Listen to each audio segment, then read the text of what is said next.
Rốt cuộc đẹp đến mức nào? Khi chúng ta bình thường thảo luận về người phụ nữ có thân hình đẹp nhất thế giới, thường sẽ nghĩ đến Dương Mịch hoặc Thái Y Lâm.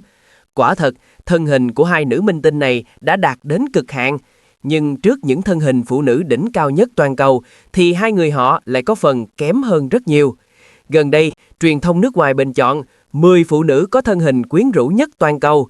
Sau khi xem xong, thật sự khiến người ta kinh ngạc. Bên dưới, hãy cùng chúng ta chiêm ngưỡng thân hình của họ rốt cuộc cực phẩm đến mức nào nhé. Thứ 10. Gal Gadot.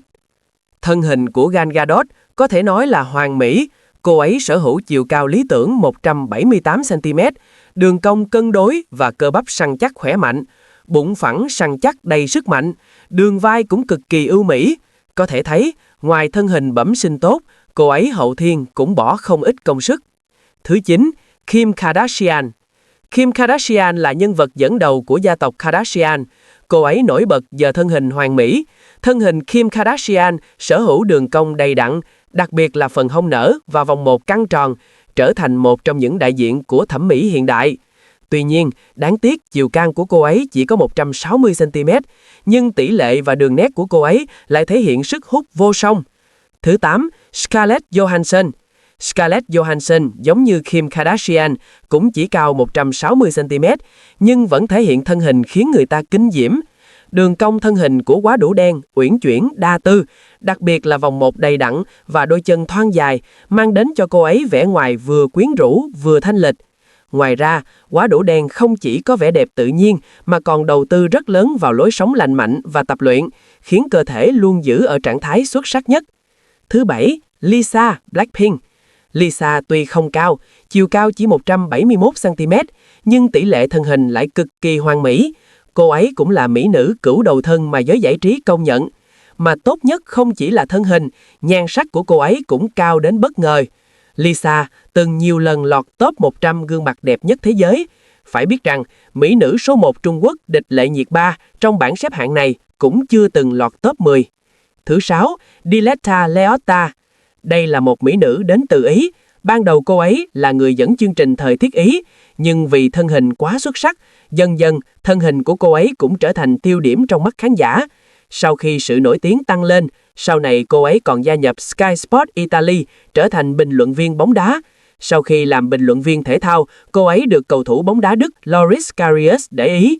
Tháng 3 năm 2023, Diletta Leotta trên mạng xã hội cá nhân chính thức công bố mang thai. Thứ 5. Margot Robbie. Chính là Harley Quinn trong Suicide Squad. Margot Robbie sinh năm 1990 tại Úc. Thân hình của cô ấy cân đối và đường nét lưu loát, đặc biệt là đôi chân thon dài và vòng eo nhỏ nhắn. Mà hình tượng Harley Quinn cô ấy đóng trong Suicide Squad, không cần nói nam sinh nhìn thấy, ngay cả tôi là con gái nhìn cũng ghen tị với thân hình của cô ấy không thôi. Thứ 4. Priyanka Chopra. Lại là một nữ diễn viên đến từ Ấn Độ. Cô ấy ở Ấn Độ cũng là nữ diễn viên đỉnh cao nhất, bởi vì ngay cả Thủ tướng Ấn Độ Modi cũng đích thân tiếp kiến cô ấy. Mà khi cô ấy gặp Modi, cô ấy còn cố ý lộ ra bắp chân, mà người dân mạng cũng nói cô ấy quá thích khoa thân hình rồi. Còn trong mắt tôi, mặc dù cô ấy là mỹ nữ đỉnh cao Ấn Độ, nhưng Thủ tướng Ấn Độ Modi chắc chắn cũng không thích cô ấy. Thứ 3. Irina Shayk. Cô ấy là siêu mẫu đỉnh cao của Nga. Tôi cũng tin mọi người, dù không biết cô ấy tên gì, nhưng trên các truyền thông đều từng nhìn thấy ảnh của cô ấy, vì cô ấy thường chụp chung với các ngôi sao đỉnh cao toàn cầu.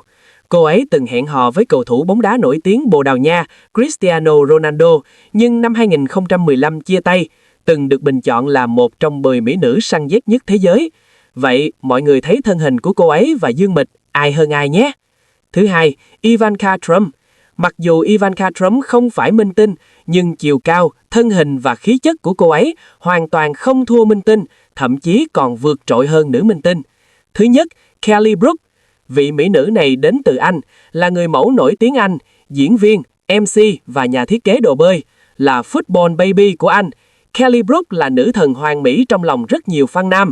Khuôn mặt thiên thần, cộng với thân hình ma quỷ, cùng cử chỉ thanh lịch, không ai không khuất phục trái tim đàn ông, ngay cả Jason Statham cũng không thoát khỏi, vì cô ấy và Jason Statham từng hẹn hò rất lâu, mà tôi cảm thấy cô ấy có thể thích Jason Statham chắc chắn là vì sức hút của anh ấy, vì tôi cảm thấy không có mỹ nữ nào sẽ thích một người đàn ông hói đầu.